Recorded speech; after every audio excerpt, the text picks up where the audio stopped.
మనం చిన్న కంచి గురించి వినే ఉంటాం, అదేనండి తమిళనాడులోని కంచి. మరి పెద్ద కంచి కూడా ఉండాలి కదా, అది ఎక్కడుందో తెలుసుకుందాం. అలాగే ఒక మానవ స్త్రీ తన భర్త కోసం ఎన్నో బాధలు భరించి అత్తింటి అవమానాలతో అంతు చిక్కని వ్యాధితో భర్త చితిలో తనువు చాలించిన ఆమె ఒక దేవతగా శక్తి స్వరూపంగా వెలిసి ఆ గ్రామాన్ని కాపాడుతూ లక్ష్మీ తిరుపతమ్మగా వెలిసిన క్షేత్రం గురించి ఈ వీడియోలో తెలుసుకుందాం. చూద్దాం పదండి. హలో ఫ్రెండ్స్, వెల్కమ్ టు విహి విహారీ.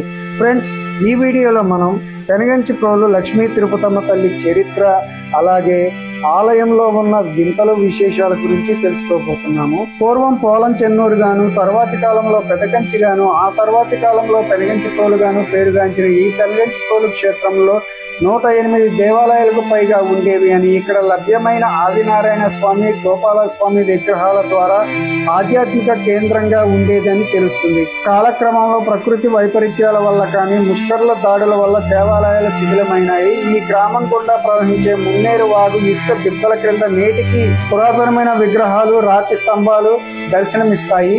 నేటికి ఇల్లు నిర్మాణం కోసం గాని, ఇతరత్ర అవసరాల కోసం గుంతలు తవ్వితే పురాతన ఆనవాళ్లు లభ్యమవుతాయి.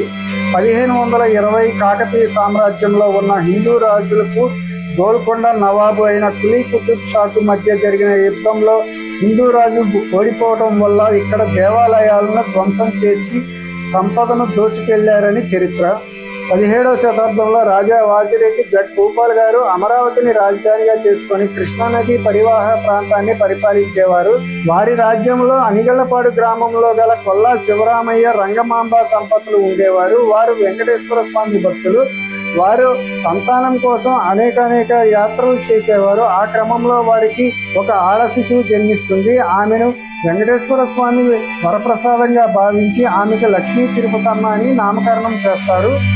ఆమె పుట్టిన వేళ విశేషం ఆ కుటుంబంలోనే కాకుండా చుట్టుప్రక్కల ప్రాంతంలో కూడా ఆనందం, ఐశ్వర్యం విరబూస్తుంది. అలా ఆమె పెరుగుతున్న కొలది వారి ఇంత అష్టైశ్వర్యాలు పెరిగాయి. తిరుపతమ్మ చిన్ననాటి నుండే దైవం పట్ల అచంచలమైన భక్తిభావం కలిగి ఉండేది. అంతేకాక ఆమె ఏక సంతాగ్రహి. రామాయణ, మహాభారత, భాగవత ఇతిహాసాలు మరియు వేదాలను నేర్చుకోవడమే కాక ప్రచారం చేయడం, ఉపన్యాసాలు ఇవ్వడం, అందరికీ నేర్పిస్తూ సందేహాలు తీర్చేది. అలాగే భక్తి, వైరాగ్యం, కర్మ సిద్ధాంతాలను బోధించేది.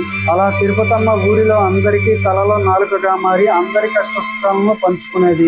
వివాహ వయసుకు రానే వచ్చిన తిరుపతమ్మకు తిరుపతమ్మ తల్లి గారి సోదరులు అయిన పెనగంచిప్రోలు గ్రామంలో నివసించే గౌరవ మర్యాదలు కలిగిన మంచి రైతు కుటుంబం కాకాని రామయ్య మరియు కృష్ణయ్య అన్నదమ్ములు రామలక్ష్మణుల వలె ఒకే మాట ఒకే బాటగా అన్నదమ్ములు కలిసి ఉండేవారు. కాకాని రామయ్య గారి భార్య మల్లయ్యకు జన్మనిచ్చి మరణిస్తుంది. కొంతకాలానికి రామయ్య గారు కూడా మరణించడం వల్ల మల్లయ్య పూర్తి బాధ్యతలు తమ్ముడు కృష్ణయ్య, వెంగమాంబ దంపతులు సొంత కొడుకు వలె అల్లారు ముద్దుగా పెంచసాగారు. కొంతకాలానికి కృష్ణయ్య, వెంగమాంబలకు గోపయ్య జన్మనిచ్చగా అన్నదమ్ములు ఇరువురు మల్లయ్య, గోపయ్యలు పెరిగి పెద్దవారు అవుతూ తండ్రి కృష్ణయ్యకు వ్యవసాయ పనుల్లో, అలాగే ఊరి వారికి చేదోడు వాదోడుగా ఉండేవారు. మల్లయ్యకు అనిగళ్లపాడు గ్రామంలోని చంద్రమ్మను ఇచ్చి వివాహం చేస్తారు.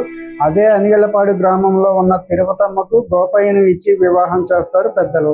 తిరుపతమ్మ పుట్టింటి నుంచి పసుపు కుంకుమతో పాటు ఒక ఆవును తోడు తెచ్చుకుంటుంది. తిరుపతమ్మ పుట్టింట్లో వలె పనులు చేస్తూ ఊరి వారితోనూ చుట్టుపక్కల వారితోనూ మంచి పేరు తెచ్చుకుంటుంది. అటు మంచి గృహిణిగాను, ఆధ్యాత్మిక ప్రవచనాలతో మంచి భక్తురాలిగా అందరికీ రామాయణ, మహాభారత ఇతిహాసాలు నేర్పిస్తూ తమ కాపురాన్ని కొనసాగించేది. అలా ప్రవచనాలు చెప్పే సమయంలో పాపమామతో మంచి సాన్నిహిత్యం ఏర్పడుతుంది. అలా సంతోషంగా సాగిపోతున్న వారి కాపురంలోకి జ్యేష్ఠాదేవి కరువు రూపంలో ప్రవేశించింది. పెనగంచిప్రోలు ప్రాంతంలో వర్షాభావం వల్ల కరువు రావడంతో పంటలు లేక, పశువులకు మేత లేకపోవడం వల్ల ఊరిలోని అందరూ తమ పశువులను ఉత్తర దిక్కుకు తీసుకువెళ్ళాలి అని, పశువులకు కాపలాగా కుటుంబం నుంచి ఒకరు వెళ్ళాలి అని నిర్ణయించుకుంటారు.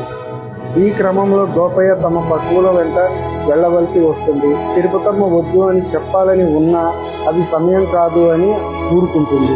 గోపయ్య పశువుల వెంట వెళ్లిన నాటి నుంచి తిరుపతమ్మకు వస్తున్న మంచి పేరుకు ఓర్చుకోలేని తోటికోడలు అత్తకు లేనిపోని చెప్పి అత్త, తోటికోడలు కలిసి తిరుపతమ్మను హింసించసాగారు. తిరుపతమ్మ పడుతున్న బాధలు నిత్యం గోపయ్యకు కల్లో వచ్చేవి. తిరుపతమ్మకు వేధింపులు పెరగడం వలన, చేసుకున్న కర్మ వలన కుష్టి వ్యాధి సోకుతుంది. పుట్టింటికి పంపించకుండా పశువుల కొట్టంలో ఉంచుతారు అత్త తోటికోడలు. దీన స్థితిని చూసిన పాపమాంబ నిత్యం తిరుపతమ్మకు సేవలు చేసేది. గోపయ్యకు వచ్చే కళ్ళకు ఉండలేక పశువులను వేరొకరికి అప్పచెప్పి తిరిగి వస్తాడు. తిరుపతమ్మ ఇంటిలో లేకపోవడంతో తల్లడిల్లిన గోపయ్య మున్నేరు ఒడ్డున ఉండగా స్థానిక మహిళల ద్వారా తిరుపతమ్మ ఉన్న పశువుల కొట్టంకు వెళ్లి తిరుపతమ్మ దీనస్థితి చూసి బోరును విలపిస్తాడు. పశువులను తీసుకుని వస్తాను అని వెళ్తున్న గోపయ్యను వద్దు వెళ్ళొద్దు అని వారిస్తుంది తిరుపతమ్మ. పశువులు ఉన్న ప్రదేశానికి వెళ్లిన గోపయ్యకు మరో చేదు వార్త తెలుస్తుంది. తిరుపతమ్మ పుట్టింటి నుంచి తెచ్చుకున్న ఆవును పెద్ద పులి చంపుతుంది. ఆ వార్త విన్న గోపయ్య కోపంతో గొడ్డలి చేతపట్టి పులి ఉన్న గుహలోకి వెళ్లి పులితో పోట్లాడి చనిపోతాడు. తిరుపతమ్మ తన యోగా శక్తితో గోపయ్య చనిపోయిన విషయం తెలుసుకుని విలపిస్తుంది. పాపమాంబ ద్వారా ఊరి పెద్దలను పిలిచి తన భర్త చితిలో తాను సతీ సహగమనం చేస్తాను అని ఊరి పెద్దలను ఒప్పిస్తుంది. ఊరి పెద్ద అయిన శ్రీశైలపతి గారికి సాయం సంధ్య వేళలో అగ్ని ప్రవేశం చేస్తాను అని చెప్తుంది తిరుపతమ్మ. తాము చేసిన తప్పుని క్షమాపణ కోరుకుంటారు రంగమాంబ గారు, చంద్రమ్మ గారు. తాను అగ్ని ప్రవేశం చేసే ప్రదేశంలో మంగళసూత్రాలు, కుంకుమ భరణి మరియు తమ విగ్రహాలు లభిస్తాయి అని చెప్పి అక్కడే తమకు దేవాలయ నిర్మాణం చేపట్టమని చెప్పి జన సందోహం నడుమ మంగళ వాయిద్యాల మధ్య పాపమాంబ కన్నీటి వీడ్కోలు పలుకుతుంది. పాపమాంబ వంశీయులు తమకు నిత్య పూజలు నిర్వహించాలి అని, వారి వంశం దినదిన అభివృద్ధి చెందుతుంది అని చెప్పి అగ్ని ప్రవేశం చేస్తుంది తిరుపతమ్మ. తమ్ముడి మరణం మరదలు అగ్ని ప్రవేశంతో దిగులు పడి మల్లయ్య మంచాన పడి మరణిస్తాడు. తన తప్పు తెలుసుకున్న చంద్రమ్మ పసిపాపతో సతీ సహగమనం చేస్తుంది. కొన్నాళ్లకు ఊరి పెద్ద శ్రీశైలపతి గారికి కల్లో తిరుపతమ్మ కనిపించి దక్షిణం వైపున మల్లయ్యకు, చంద్రమ్మకు దేవాలయం కట్టమని, ముందుగా వారి దర్శనం తర్వాత తమను దర్శించుకోవాలి అని నియమం పెడుతుంది తిరుపతమ్మ. అలా లక్ష్మీ తిరుపతమ్మగా శక్తి స్వరూపంగా వెలిసి భక్తుల కామధేనువుగా కోరికలను తీరుస్తూ భక్తులను కాపాడుతుంది. ఆలయానికి ఉన్న ప్రత్యేకత ఏమిటంటే కొత్తగా పెళ్లైన జంట మున్నేరులో స్నానమాచరించి తడి బట్టలతో ఆలయ ప్రదక్షిణం చేసి ఆలయంలో ప్రాణాచారం చేసినట్లయితే అమ్మవారు చిన్నపిల్ల రూపంలో గాని, ముత్తైదువ రూపంలో గాని దర్శనమిస్తుంది. అలానే పెళ్లి ఆలస్యం అవుతున్న వారు అమ్మవారిని మొక్కుకుంటే త్వరగా పెళ్లి జరుగుతుంది.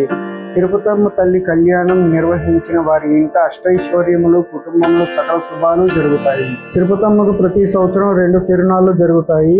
మాఘ పౌర్ణమి నాడు మొదటి తిరునాళ్ళ 5 రోజులు జరుగుతుంది. మాఘ పౌర్ణమి రాత్రి మున్నేరు ఒడ్డున ఆరు బయట కళ్యాణం అంగరంగ వైభవంగా జరుగుతుంది. ఇక రెండవ తిరునాళ్ళ పాల్గొన్న పౌర్ణమికి 5 రోజులు జరుగుతుంది. దీన్నే చిన్న తిరునాళ్ళ అంటారు. ఈ 2 ఉత్సవాలే కాకుండా ప్రతి 2 సంవత్సరాలకు ఒకసారి మేడారం జాతర సమయంలో రంగుల మహోత్సవం జరుగుతుంది. అమ్మవారి విగ్రహాలను, సహ విగ్రహాలను దేవాలయం నుండి పల్లకిలో మోసుకుంటూ జగ్గయ్యపేట తీసుకువచ్చి రంగులు వేయటాన్ని రంగుల మహోత్సవం అంటారు. పుష్యమాసం కృష్ణ ఏకాదశి నాడు రంగుల ఉత్సవానికి బయలుదేరిన విగ్రహాలు మాఘశుద్ధ ద్వాదశి నాటికి రాత్రి సమయానికి ఆలయ ప్రవేశం చేస్తాయి. ఆ రోజు జగ్గయ్యపేట పెద్ద జాతరను తలపిస్తుంది. ఈ ఆలయంలో మరొక అద్భుతం, ఆశ్చర్యం ఉంది. ఉన్న ఊరు అంకమ్మ ఈ అమ్మవారు. దేవాలయ పునర్నిర్మాణంలో 1 ఇంచు కూడా కదలలేదు. కదిలించాలని చూసిన వారు రక్తం కక్కుకుని చనిపోయారు. గర్భాలయాల మధ్యలో కిందికి అద్దాల గోడల మధ్య చూడవచ్చు ఈ అమ్మవారిని. ఫ్రెండ్స్, నచ్చిందా ఈ వీడియో? నచ్చితే లైక్ చేయండి. ఈ ఇన్ఫర్మేషన్ మీ ఫ్రెండ్స్ అండ్ ఫ్యామిలీకి షేర్ చేయండి. అలాగే మరెన్నో అద్భుతమైన వీడియోస్ కోసం మా ఛానల్ ని సబ్స్క్రైబ్ చేయండి. మరో మంచి వీడియోతో కలుద్దాం. Bye bye.